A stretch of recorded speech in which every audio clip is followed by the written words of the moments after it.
आपको याद है, बचपन में हम सब आकृतियों और रंगों से खेला करते थे। अच्छा, सोचिए अगर मैं कहूं कि उन्हीं सरल से खेलों में हमारी इस कॉम्प्लेक्स दुनिया को समझने की चाबी छिपी हुई है। देखिए, प्रकृति में तो पैटर्न हर जगह हैं, चाहे वो कंटीले तारों की जिगजैग लाइनें हों या फिर सांपों की लहरदार चाल। हर जगह एक छिपा हुआ नियम काम कर रहा है। और हाँ, कला में भी। हमारे कपड़ों पर बने सुंदर ब्लॉक प्रिंट से लेकर हमारे घरों की खिड़कियों पर लगी ज्यामितीय ग्रिल तक, पैटर्न हमारी रोजमर्रा की जिंदगी का हिस्सा हैं। और ये कोड में भी हैं, उन सीक्रेट मैसेजेस में जो हम एक दूसरे को भेजते हैं, जिन्हें सिर्फ वही समझ सकता है जिसे वो छिपा हुआ नियम पता हो।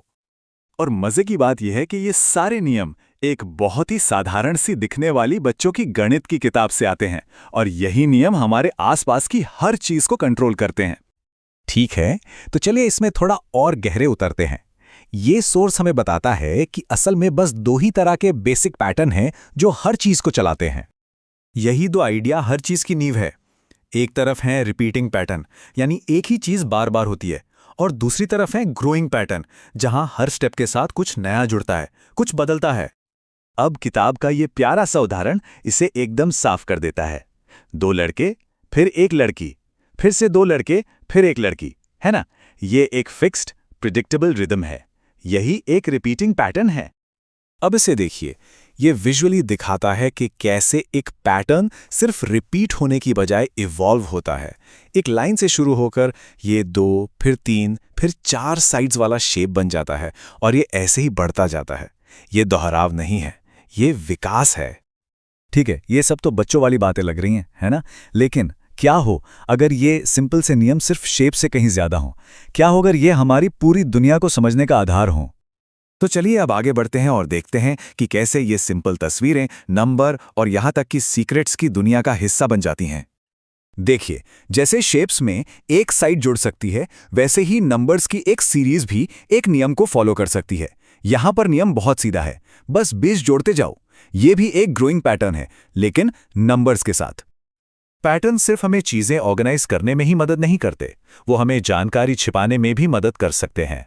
किताब की ये पहेली हमें क्रिप्टोग्राफी यानी सीक्रेट कोड बनाने की दुनिया से मिलवाती है। जरा इस मैसेज को देखिए, क्या इसमें कोई पैटर्न दिख रहा है? क्या आप इसका नियम पता लगाकर छिपे हुए मैसेज को पढ़ सकते हैं? चलिए, मैं आपको कुछ सेकंड्स देता हूं। तो नियम बस इतना सा था, हर अक्षर के सामने से 3 हटा दो, और अचानक जो एक बेकार सा कोड लग रहा था, वो एक साफ मैसेज बन जाता है।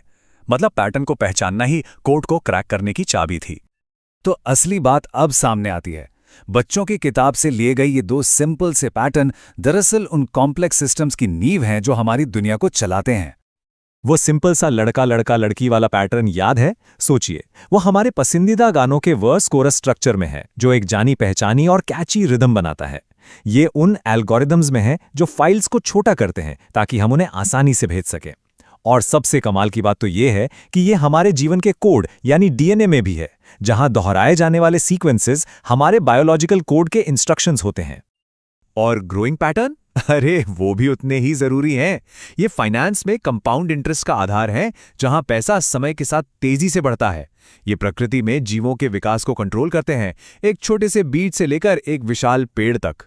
और ये कंप्यूटर साइंस में एल्गोरिथम की एफिशिएंसी को भी बताते हैं, जिससे पता चलता है कि कोई प्रोग्राम कितना पावरफुल हो सकता है। और आखिर में किताब हमें एक और मजेदार आइडिया देती है, सिमेट्री। जलज जैसे नाम, जिन्हें आगे और पीछे से एक जैसा ही पढ़ा जाता है, ये हमें दिखाते हैं कि पैटर्न में खूबसूरत बैलेंस भी हो सकता है, एक ऐसी व्यवस्था जो एकदम परफेक्ट हो।